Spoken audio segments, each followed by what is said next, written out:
Hey, thank you very much. I wanted to thank you for that nice round of applause. It's nice to get applause without doing anything, you know. I played a nightclub one time and I came out on stage and there was only one feller that applauded, you see. So I went out of the audience to thank him. It turned out to be a waiter trying to get ketchup out of a bottle. I was all excited trying to get here, you know. The traffic out there is something else, you know, and they talk about the way we drive out here in Las Vegas. It's not us, you see. It's not. It's all the tourists and the vacationers, you know. They don't understand our traffic signals or the way we drive, you see. You know, I was following this out-of-towner. The light turned red. He stopped.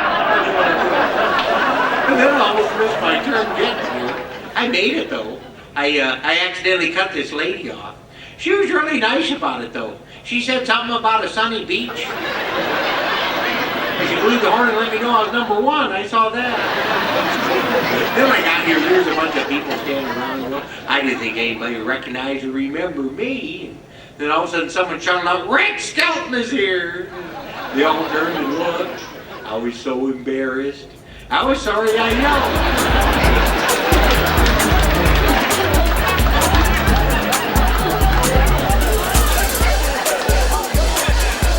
We're gonna have a lot of fun. I like to have fun wherever I go. It gets me in a little bit of trouble, though. You know, I played this senior citizen center, and it was a nice place. When I pulled up, you know, they got the cathedral right there. This elderly gentleman standing there. I get out of the car, and the chimes started to ring at the cathedral, and I said, "Aren't those nice?" He goes, "What did you say?" I said, "Aren't those chimes nice?" He goes, "What did you say?" I said, "Aren't those chimes beautiful?" He said, "I can't hear you. Them damn bells are ringing."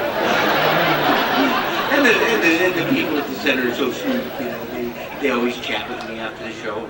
You know, they were having such a good time the other day. They were laughing so hard there wasn't a dry seat in the house. But they always like to brag about how old they are, you know. I had this one little lady come up to me, proudly tell me she was 89 years old. I said, "What's that like?"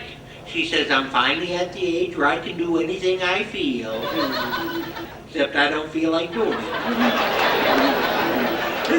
I asked her how she started her day. She says, "Every morning when I open my eyes, if I don't see candles and smell flowers, I get up."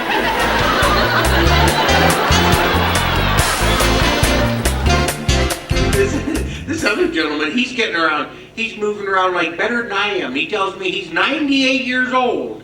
I said, "Wow, I'm like half that age and have aches and pains. How do you feel?" He said, "I feel just like a newborn baby. I got no hair, no teeth, and I think I just wet my pants." Then he said he got a new hearing aid. He said it was state of the art. Cost him $5,000, but he said, "Now I can hear perfectly." I said, "Really? What kind is it?" He goes, "Oh, it's 230.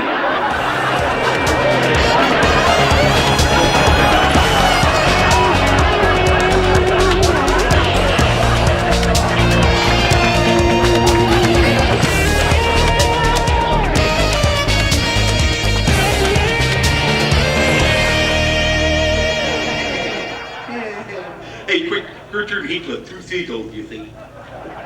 Gertrude said to Heathcliff, "You're always worrying." He says, I know. She says, "What are you worried about now?" He says, "I'm worried about Willie the whale." She says, "Why on earth are you worried about Willie the whale?" He said, "He fell in love with a submarine." He fell in love with a submarine? He says, "Yes. Now every time it fires a torpedo, he thinks he has to pay child support."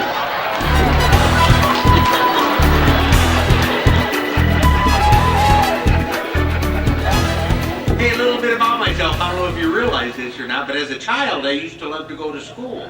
I did. I used to walk 4 miles a day. 4 miles a day. But I never learned anything. School was 5 miles away. I used to play hooky quite a bit until the truant officer came up to me and said, "Ain't you missing school?" I said, "No, not a bit." I had this one teacher who used to swing a really mean hickory stick, you know. She said she was going to beat my brains out, but I think she had a really bad sense of direction. Even though I never got good grades, I left school with some pretty good marks. And most of them were black and blue. But I had this one teacher.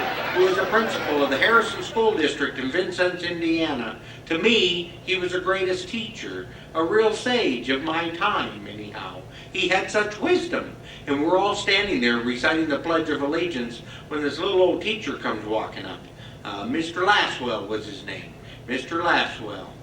And he says, "I've been listening to you boys and girls recite the Pledge of Allegiance all semester, and it seems as though it's becoming monotonous to you. If I may I recite it and try to explain to you the meaning of each word?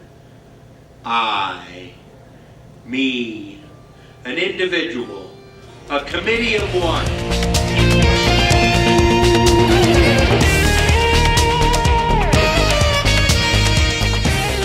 I do want to thank you for the time that we've shared. I wish you all continued success, and I say good night now, and may God bless.